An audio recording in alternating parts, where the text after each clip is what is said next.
tìm chim là hù là khoan, chim bay biển Bắc là hù là khoan, ta tìm biển Đông bơ hồ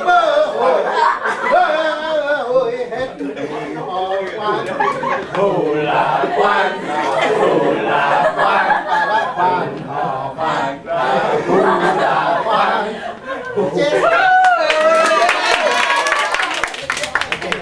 I sing a last one from the central of from the northern tradition, and this one's called Hoa thơm bướm lượn. Hoa thơm is what? Hoa flower. Thơm. Smell good. Bướm. Butterfly. Lượn. Yeah. It's flies and hops and everything. Yeah. Okay. So just like what? Tell me, just like a beautiful girl. yeah. And the flying butterfly. It's like a young man. We just hang around her and try to flirt her with very beautiful romantic like words. a flower that attracts butterflies. So this song goes like this. Ơi hoa là hoa thơm, tình là con bướm rào, tình là con bướm lượn. Ơi cái duyên bơ há du hời, bơ hà bơ cái duyên bơ há du hời, bướm lượn là bướm ơi nó bay, bướm rào là bướm ơi nó bay, nước trong là lời đồng xanh, tình là con ca lần, tình là con ca lội, ơi ơi duyên há du hời, hà bớt cái duyên bơ há du hời, cá lần là cá cắn câu, cá lội là cá cắn câu. Okay, enough from that. Now, but I need to tell you that all of these songs belong to what they call the Quan Họ tradition of songs of northern Vietnam from the Bắc Ninh province. And why Quan Họ? Nobody really understands that very well. People can guess. Quan is mean Mandarin or the front of a government building, and Họ, the literal meaning of Họ means clan, a clan. But I think probably it doesn't mean clan here. It probably means like it's a variation of Họ, which means you singing, you call on one another to sing in front of the government mansion. Usually it's an occasion of some kind of joyful occasion in the Mandarin's house or home or something, a wedding or a New Year or whatever. So a little bit like Christmas caroling. And and you go in there and you sing in front of that mansion, and then you get money, lots of money, because you're making everybody happy.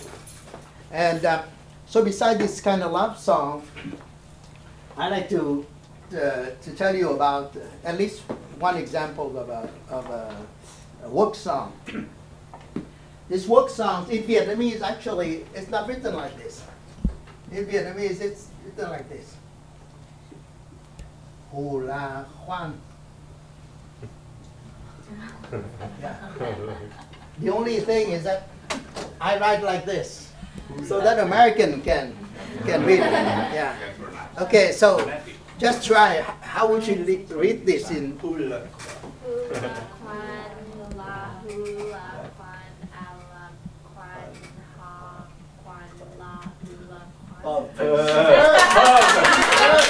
Precisely, I write it like this so that the American can read almost instantly. And it's very simple, and this is the refrain, so let's try it. Hula Juan, la hula Juan, a la Juan, ho Juan, la hula Juan. Can you try it? Okay. Yeah. Hula Juan, la hula Juan, a la Juan, ho Juan, la hula Juan. Once more. Hula Juan, la hula Juan, a la Juan, ho Juan, la hula Juan. Okay, and so you sing like that, and then me as a lead singer, then I come in and say tim em, and you say hula Juan, and then I say như thể tìm chim, you say là hula Juan, chim bay biển Bắc, hula Juan, tên tìm biển Đông, bơ hồi hết hồi hò khoan. Hula Juan, la hula Juan, a la Juan, ho Juan, la hula Juan. You see, it's fun. Now, why do you sing it? It's good, but do you think you understand the Vietnamese word? Yeah. If you really understand the Vietnamese word, it's Yeah. great. And Because the words is that if you don't know anything, you don't like it. But once you know it, you like it. So what is who? the word say that looking for you is like looking for a bird. You know, you fly east and I look for you west. So, no. Okay. So, but this is a work song. That's why you have this very how to call it, peppy kind of refrain. And now you need to work. So stand up. Everybody stand up. Okay, and make a V for me. V. V. You know, half of you this way, half of you this way. If you can push back the chairs a little bit. Yeah. 1, 2, 3, 4, 5, 6. 6 this way. 6. 1, 2, 3. No. 6 this way. Or if it's not enough, then you 5 on this on one way. Okay. Yeah. I'm going to join you. At the middle. 4, 6. No, you stand on this side. Come here. Yeah, hold sau đây. Okay. Anh vặn luôn. Yeah, so make 6. Yeah. Okay. So a V. V. Why you want a V? It's because You down. yeah. It's because in the morning, you get the boat down to sea, and in the evening when you come back from the fishing, okay, then you get the boat. You have to drag the boat up onto the shore, so that it won't be washed away at night by a storm or something. So each side I want to have 6 on each side. I belong to this group. Cháu ở đây, đứng đây. Okay. And you have to imagine yourself holding up to a big cord. Okay, a big cord. Which way? Oh, That way? Oh, that way. I see. Cháu ở đây từ đằng này. Cháu ở đây là đằng này. Okay. Okay, you on this side.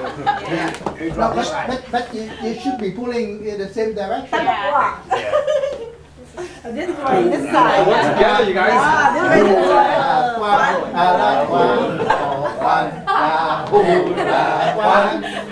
But you have to bend down a little bit. Not just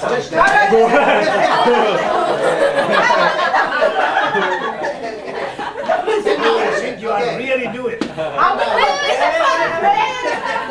Great. Stop now.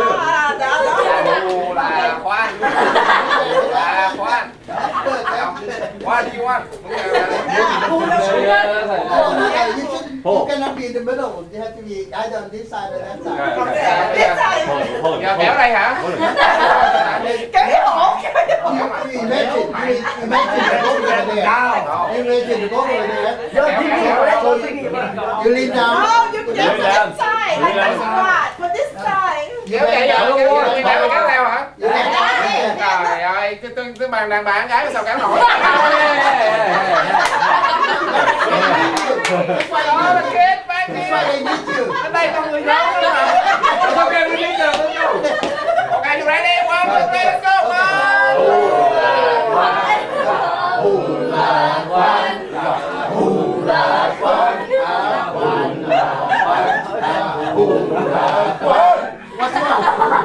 Các bạn quá trang nghiệp quá.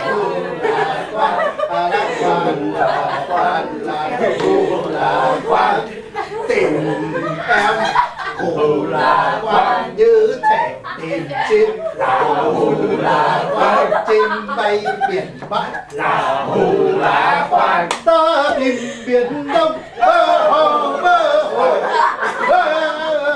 hết thủy hò quan, hù là quan, hù là quan, là quan hò quan, hù là quan.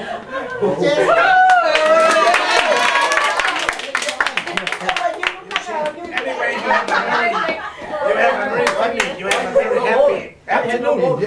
Do it really. And it's so easy. You can teach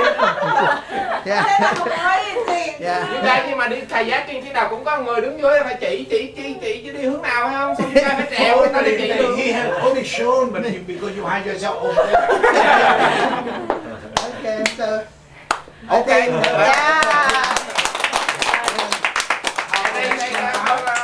my idea is that there's lots of Vietnamese songs and activities like that that can be taught very easily to American friends, and you know, once you get them involved, then they feel fun. They don't want just to be spectators, seeing, you know, watching you doing things.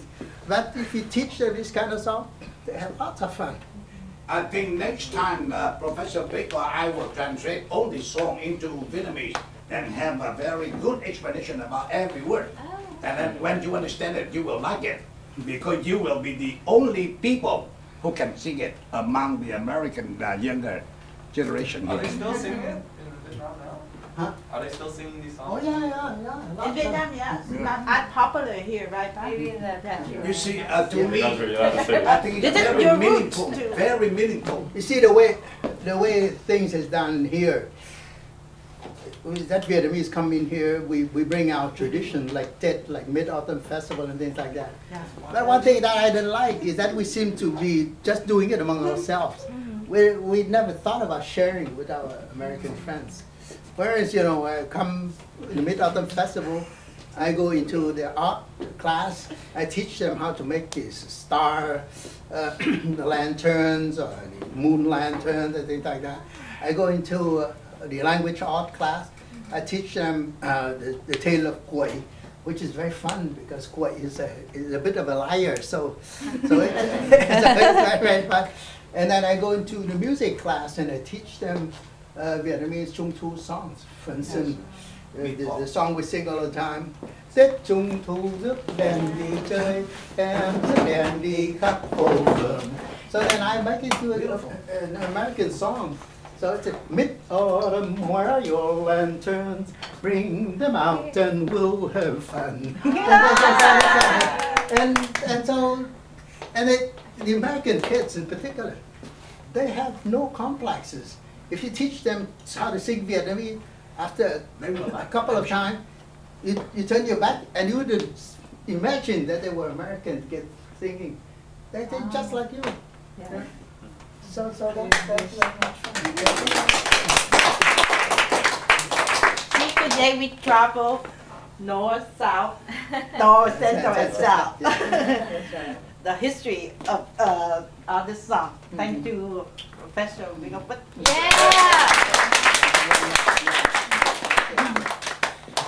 Anybody have anything? Anything?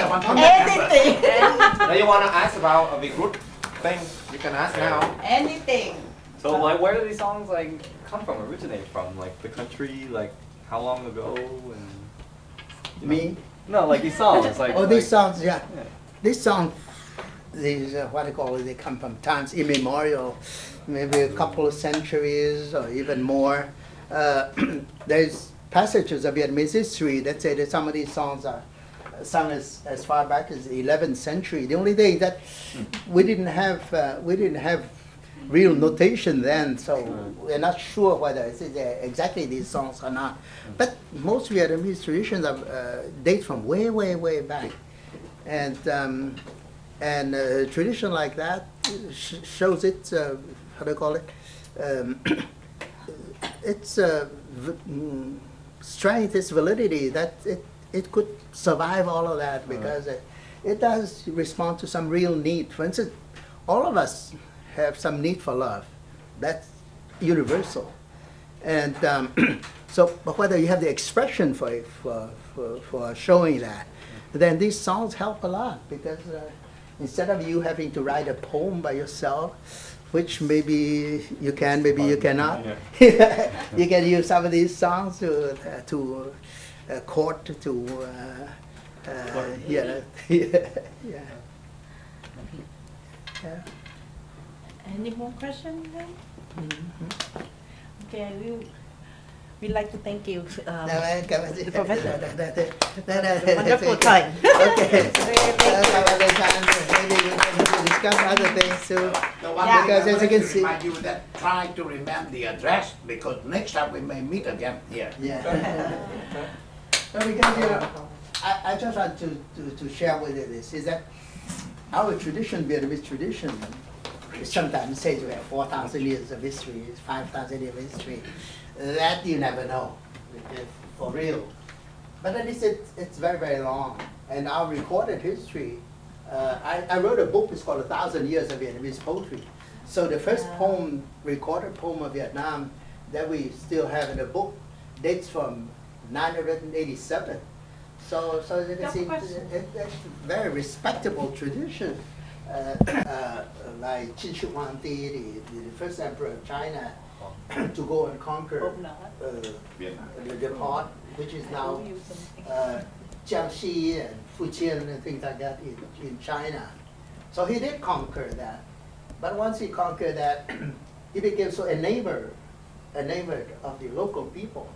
So he started dressing like them, eating like them, sitting like them, and things like that. And when the Chinese come the next time, he defeated them. He defeated the Chinese, and then he called his whole, actually a small empire, Nam Viet, which obviously you can see, it shows connection to the name Vietnam. And so the question is, should he be considered a Chinese conqueror, or should he be considered a Vietnamese king?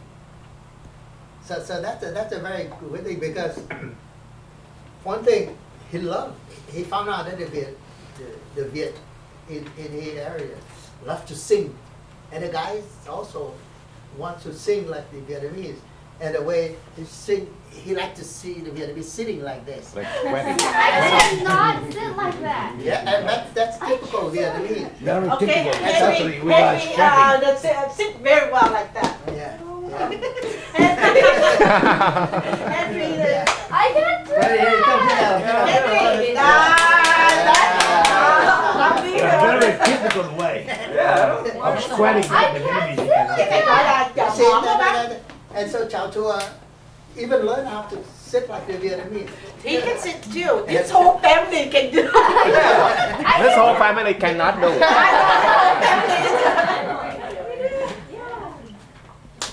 Cái And, đó gọi là chồm hổm á, bác phải ngồi chồm yeah, hổm ngồi không ạ? chồm hổm hay là ngồi xổm. Ngoài Bắc thì gọi là ngồi xổm, trong Nam thì kêu là ngồi chồm hổm. Nhưng mà xổm có chồm hổm, it's really actually the same word. Yeah. Rồi như vậy có người mà ngồi được như vậy là người Việt Nam, còn người không ngồi được không phải là người Việt Nam. Chưa phải là Trying to trick in. So you have to learn it. See, that's why he's the leader of Viet Roots, because he can sit like that. You're not sitting like that. It's just natural. I think they have long legs, that's why. Yeah, It's not a long leg. It's not a question of long leg. Nó có kìa, bên. Yeah. Who Và can Cindy, sit like you that? can sit like that, right? See, everybody can sit. Sit like that. You have to put your Well, in more. You know You're what? putting it too forward. You know why you cannot? Yeah, because that's right. You have to sit on your toes, not on your heel. Because in the heel you fall down. We sit on our They heels. sit Here's a true Vietnamese. Yeah. Có lẽ là ngồi bác ấy ngồi tổm mà bác. Ngồi Ngồi xổm. xổm. Ngồi tổm mới là ngồi tổm. Ixi. Like X-ray Ngồi bắc OM. thì là XCOM. And so that whole civilization, which is now related to what I call the Liangchu in Chinese or Lương Chữ in Vietnamese, it's a civilization which is found in probably Giang Di Bích. yeah in Jiangxi, yeah, in China near the mouth of the Yangtze River, and and now people found out that civilization is spread all over South China, and it has what they call a signature motif that you find on all its artifacts, whether it's what they call a zong or anything, even on the animal figures, you still find this very signature image, and that's how you recognize that it's the same civilization, but it's spread really very, very wide in the southern part of what do you call the Yangtze or the Long River, and but that used to be the land of what the Chinese call the Pai Yue, the Lac Viet in Vietnamese, that is the 100 Viet tribes. Actually, there's not really 100. You know, now people maybe could count 30 different Viet tribes that are recorded in history. But nonetheless, Right now we have a 54 tribe yeah, of the Vietnamese community yeah. in Vietnam. Yeah. So that's why the Chinese try to claim that as theirs. Yeah. But actually, It's not theirs. It's certainly not theirs. But the funny thing is that one thing for sure, that belongs to the Viet. Which Viet tribe, we don't know for sure.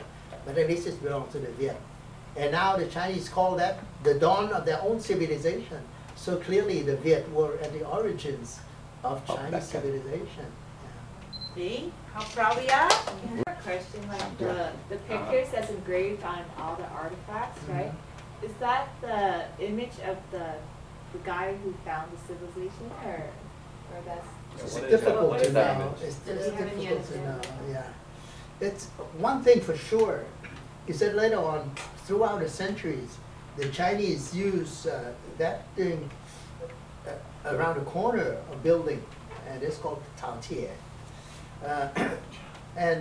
And even people who are expert at Chinese art, they never really know the origins of that and what that figure really means.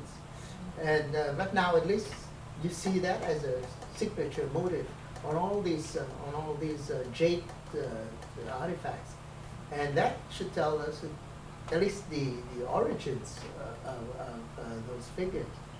And Anh Ho believe that it's probably the face of a pig. He's trying to demonstrate that, and some people find that very convincing. When my friends and I were looking at it, we actually saw a human figure within that animal. Yeah, no, figure. on top there was a human figure. Yeah. Yeah, but the main thing with the thing, then it's you know, maybe very right that it's some kind of stylized pig figure. I think you have seen the picture, right? On top of it, it looks like a hat, Yes.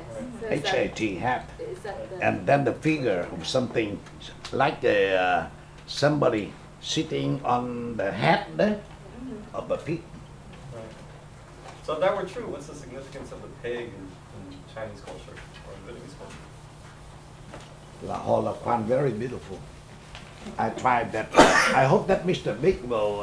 I think only he has done only the translation to Vietnamese, and then when we had really understand every word, this is so beautiful. To me, I know a lot of English song and Chinese song and Vietnamese song, and no other song other than the Vietnamese traditional song that are so meaningful.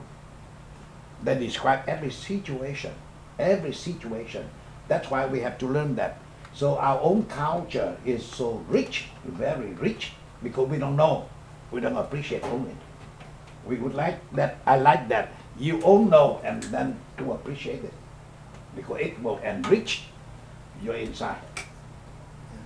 Yeah. So Professor, I have a question when you gave us a little history about like our, what is it, the past, the history, but how can we call ourselves like, well, you know, the guy who discovered that civilization, right? He was sent by the Chinese dynasty, or he was soldier sent. No, this is So, Ồ, triều Đa đó. yeah, Churchill. from where Churchill. the, Yeah. from the Chinese, from the, who was it? The first Chinese emperor. The first Chinese emperor, right? Yeah, that's Wow. Qin Shi Huangdi. Qin Shi Huangdi sent Chao Tuo to go down and supposedly pacify the Viet tribes. Yeah. But then Chao Tuo, once he got to the Viet tribe, he stopped liking them very much. So, in fact, he even married a couple of Viet women. And so he died pretty peacefully, because after he reigned, he was a pretty good king, and so he died very peacefully. So his son followed him, and it's only after about, I think, 3 generations or something that the Han, which followed, the Han dynasty followed the Qin dynasty, only then conquer Nam Viet. And so the question is, our ancient historians consider Chao Tuo and Nam Viet to be like an ancestral kingdom to the Vietnamese kingdom. But a lot of Vietnamese nationalistic historians nowadays don't want to accept that interpretation and say, after all, he's still Chinese, so why should he be considered like the ancestral Vietnamese king? But in many ways, Chao Tuo was what they call, he became localized. He married Vietnamese. He spoke Vietnamese. He sang Vietnamese. Fish toast. Yeah. So. So it's not like we're saying like we Vietnamese are like the ancestors of the Chinese. Of some. Not we Vietnamese are necessarily ancestors, That's the controversy but at least right now, the though, ancient, the ancient Vietnamese certainly taught the Chinese a lot. Learned a lot of things from the Vietnamese. The trouble is the Vietnamese, that it's a vague term. If you're talking about the Pai Yue, the Back Viet, then it's 100 tribes, or at least 30 different types of Viet. Now, which tribe was actually our ancestor, that we really do not know.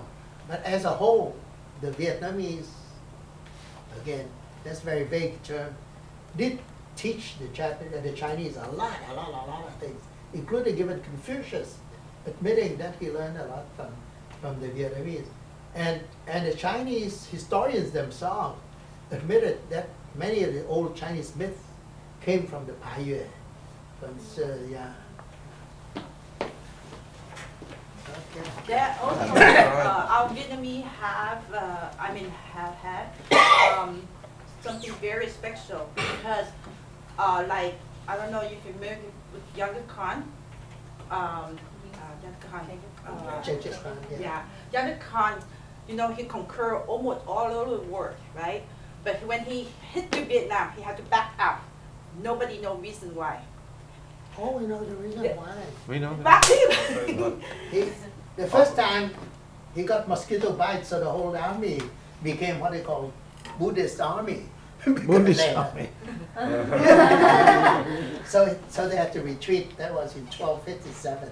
Later on, he came back twice, in 1285 and in 1287. And both times he got defeated by a very famous Vietnamese general, Trần Quốc Tuấn. And he's so bitter that he tried to come back a 4th time, when fortunately he died. So his court said, that's a good thing to get rid of that expedition, because you don't want to go to another defeat like that.